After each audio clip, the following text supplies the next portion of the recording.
going, just waiting for the multi-streaming to all kick in. Because I'm streaming to different platforms, it comes in at different times. So just waiting for Facebook to figure out that I've started multi-streaming.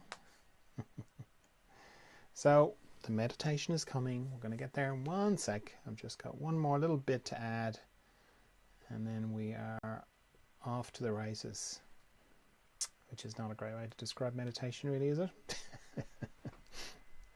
We're going to calmly go off to the races.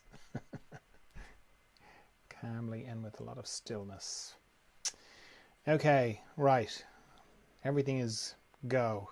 If we were launching a spaceship, it would be like whatever they say. God, I can't think of that now. Touch, lift off. Lift off. Yeah, here we go. Lift off.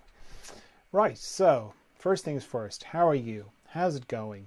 How's the day going for you? Is it going well? I hope it's going well. It's all right if it's not, but I hope it's going well. Okay, so time for a bit of meditation. I meditate throughout the day normally. Today is the day I see people for one-to-one sessions, so I pretty much spend the whole day meditating. So this is the meditation I do on Facebook, Instagram, and YouTube. If you are an experienced meditator, that's great. This isn't a class, it's just a chance to meditate together. So, but if you could just wait for me while I explain what I do, just for the benefit of people who are new to meditation.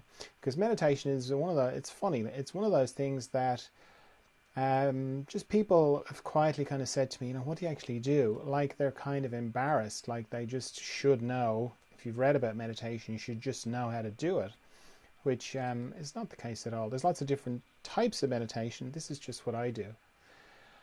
For me, it starts with why I would meditate. What I'm trying to do is I'm trying to connect with the part of me that I connect to every night when I'm asleep. So I'm not connecting to it consciously. It's not the dreaming, it's the bit after dreaming. So I'm dreaming and then I drop at the bottom of dreaming into deep dreamless sleep, where I have no thoughts, no memory of being there. I've got no body, I've got no stories, I've got no country, nothing. I sort of cease to exist, certainly in the way that I normally know that I'm existing. And that sounds terrible, like that sounds like death. But yet I love going to sleep. And when I wake up in the morning, I feel refreshed. So some part of me knows that it's a good place that I go to. And that's the place I want to go to when I'm meditating. I just want to do it consciously. So if you knew, straight away, I'd encourage you to sit up when you're doing this. Don't lie down. Because if you lie down, your body will just think you want to go to sleep. Because you're lying down, you've got your eyes closed. Your body will just go, oh, it's sleep time. Not that there's anything wrong with going to sleep, but the point is to go into this place consciously, not unconsciously. So yeah, sit up. Because if you don't fall asleep, you'll battle sleep. And that's very distracting. So yeah, sit up. You don't have to sit in a lotus position or anything like that. I'm just sitting in a chair, unless you like sitting in a lotus position, in which case, far away. Okay, so as I said, that place that that's my intention to go to in meditation. No thoughts can seem to get to that place. So I've got to figure out something about my mind, because I've got to get beyond my mind or through my mind, or I like to think of it as parting the curtains of my mind to go into this place. So I make a little arrangement with my mind where I say, could you just not think for the next 15 minutes because I want to do some meditation. And, I've been meditating for years. So my mind kind of knows the drill. So it doesn't put up too much protest at this stage. And it's read, so it's like, yeah, I've read a little bit about meditation. I've got some concepts about meditation. I like the idea of being a meditator. So yeah, let's do that. So that's good. My mind is on board. Then to stop thinking, that's pretty easy as well, to stop. Because regardless of the content of the thoughts themselves are made of pictures and sound. So if I turn off the pictures, I turn off the sound, that's it, I'm not thinking. And as soon as I do that, I'm into the practice of meditation. Now the practice of meditation runs parallel and concurrent with the intention of meditation. So my intention is to go to the place that you read about, you know, the beautiful, still, mysterious, calm, zen-like, mindful, you know, that place, to go to that place. That's my intention, as I was describing earlier on. The practice of meditation goes parallel with it, and it pretty much goes, as I say, you stop thinking. So I turn off the pictures, I turn off the sound, then a little bit of time passes and I might discover that I'm thinking. So I go, oh, I'm thinking. I turn off the pictures, I turn off the sound, and then a little bit more time might pass and I might discover I'm thinking again. So I turn off the pictures and I turn off the sound, and then a little bit more time might pass and I might discover I'm thinking again. So I turn off the pictures and I turn off the sound, and that's it. That's the practice of meditation. I just keep coming back to not thinking. I keep bringing my mind back to not thinking. Now, people say things to me when the subject of meditation comes up. People say things like, oh no, I tried meditation. No, not for me. No, I was just thinking the whole time. Yeah, I think I've got a busy mind. No, it's not my cup of tea. Which is a shame, because it's the intention side of meditation gets a lot of press. The practice, not so much. So it inculcates this idea that, you know, when you meditate, you should be like completely calm and everything. Your mind was like a lake. There wouldn't be a ripple on it. And if there's anything not that, then you're doing it wrong. Like if you're thinking at all, you're doing it wrong. Now that's not the case at all. You do go to that place, you do have those experiences, but then you also have thinking, because, you know, my mind is just very much in the habit of thinking. I've been thinking for as long as I can remember. So to suddenly get it to stop and to stay stopped for 15 minutes, even for a couple of seconds, is very difficult. And it's an unreasonable expectation, and it's missing one of the real powers of meditation. Because let's say I'm, you know, turn off the pictures, I turn off the sound, I'm not thinking, great, and then I discover I'm thinking. Now the thought that I'm having is about something that's really important to me, like what am I going to do about this problem? That's the thing.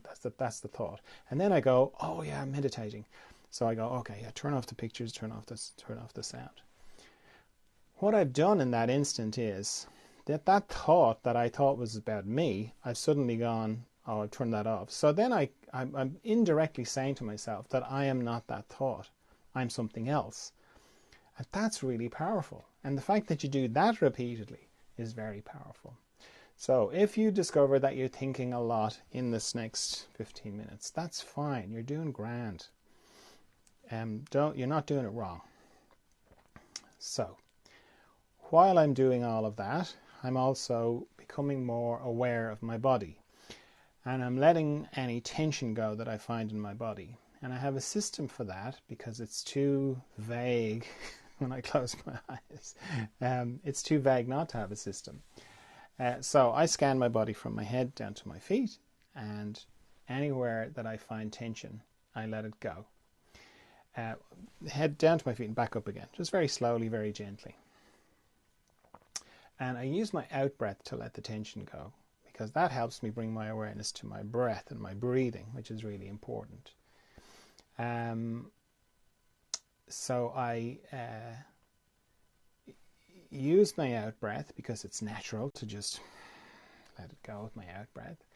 And it's also a good way of remembering to breathe, because it's easy to forget to or hold your breath when you're meditating.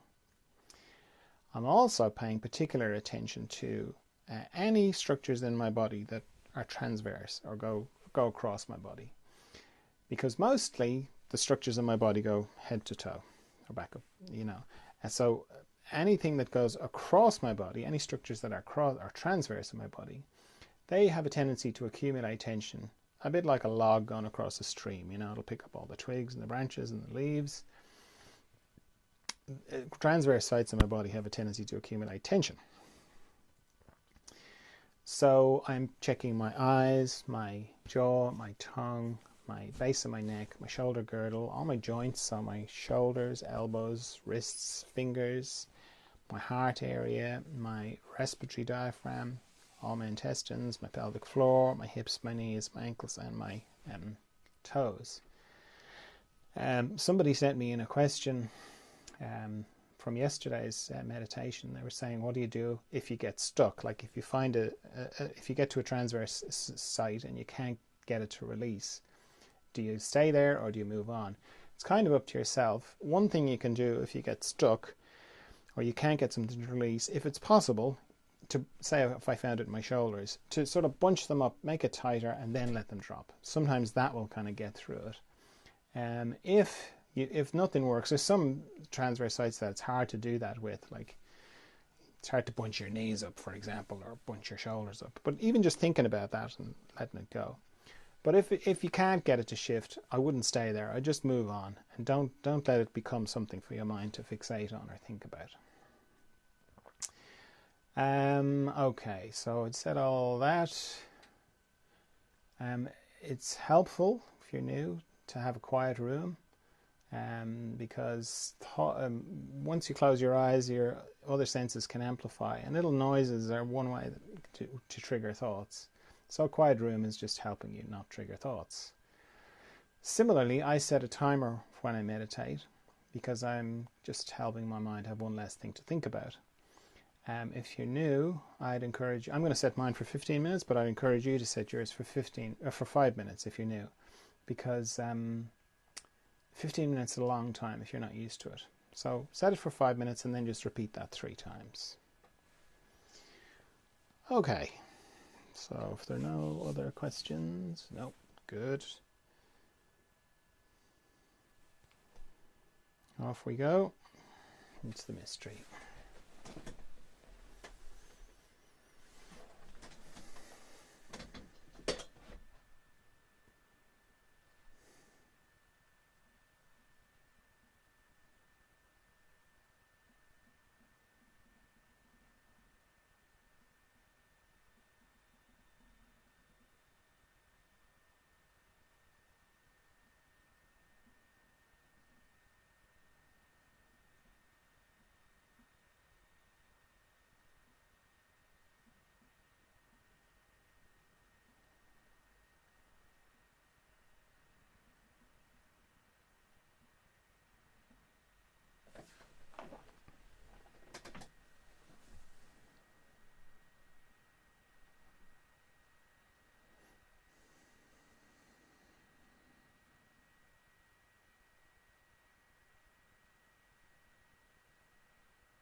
So if you feel like you've gone very deeply inside yourself, then take a minute to come back before you open your eyes.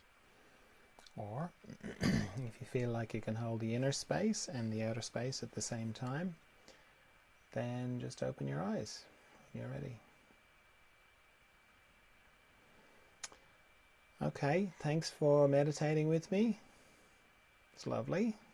And yeah, see you tomorrow for some more meditation. Bye.